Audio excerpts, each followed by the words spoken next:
नमस्कार, मैं एसके मंडल, एक आईएएस ऑफिसर। अभी बहुत बड़ा एक समस्या है कि हमारा कुछ स्टूडेंट शादी करना चाहता है लव मैरिज, और कभी कभी इंटरकास्ट भी होता है। They are facing a lot of problem. तो इसका क्या सॉल्यूशन है? तो मेरे पास इसमें बहुत सारे केसेस आए हैं और हमने उसका धीरे धीरे सॉल्यूशन करते भी है।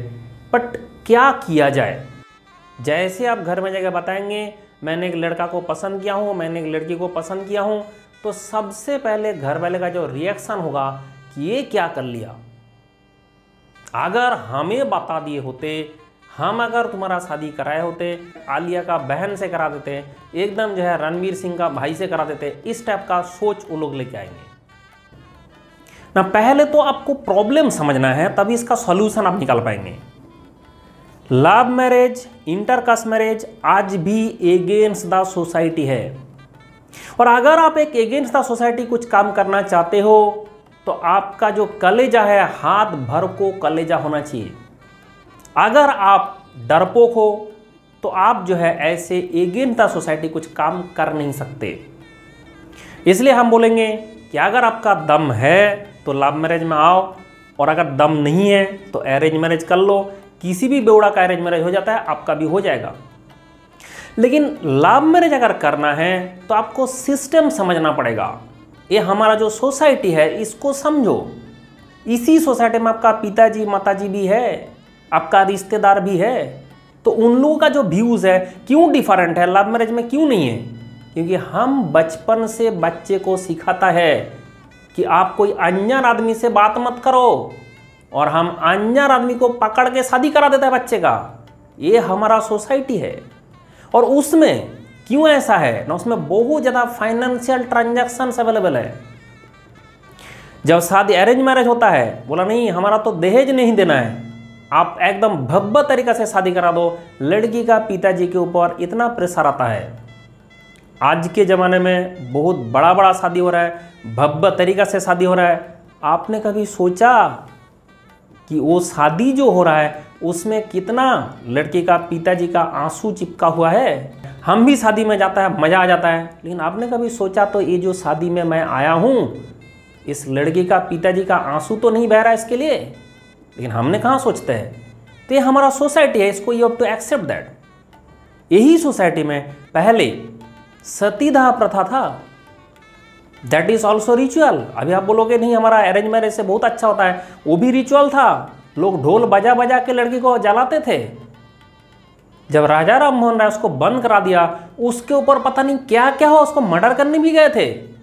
क्यों ना? वो मॉडर्न आदमी है, उसका थिंकिंग मॉडर्न था। आज के ज़माने में पता चल रहा है कि वो कोई अच्छा चीज़ नहीं था, सतीदाह प्रथा कोई अच्छा चीज़ नहीं था। लड़की को जलाया जाता था, that was a organized crime and organized murder.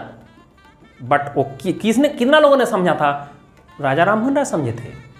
आज भी अगर आपको समझना है तो आपको ये समझना है कि जो लव मैरिज है वो करना चाहिए। बट उसमें क्या होता है कि आधा लोग मानेंगे नहीं। क्यों नहीं मानेंगे ना? ये सोसाइटी है।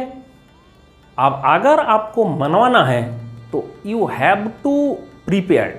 आपको लड़ना है तो पहले आप आपका सैन्य तैयार करो, आपका बैटेलियन तैयार करो। आप लड़ना है, सोसाइटी से लड़ने जा रहे हो, कैसे लड़े ना? बैटेलियन तैयार करो।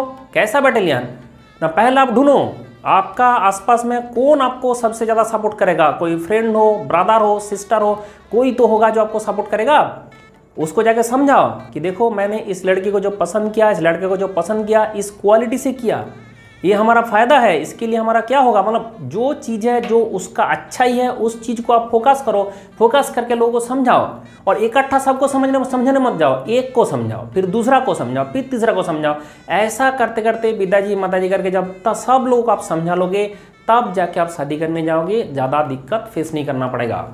और आप भंडा पहले ही फोड़ते हो, एकदम जाके सबको बता दिया, सब आपका इसमें चले गए, तो आप अकेले क्या करोगे? तो इसलिए स्लो स्लो स्लो करो। पहले एक करो, दूसरा करो, ऐसे स्लो स्लो स्लो करके आप अपना बैटेलियन तैयार कर लोगे। और जब बैटेलियन तैयार कर लोगे तब दिक्कत कम फेस करना पड़ेगा। दूसरा बात होता है कि ये शादी में आप जितना कम टर्बुलेंस क्रिएट करोगे, आपका शादी उतना अच्छा से चलेगा।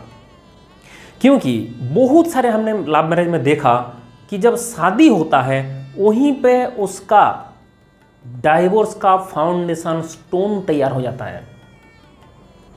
ऐसा लड़की के तरफ से लड़का की तरफ से बहुत लोगों ने अपोज किया था।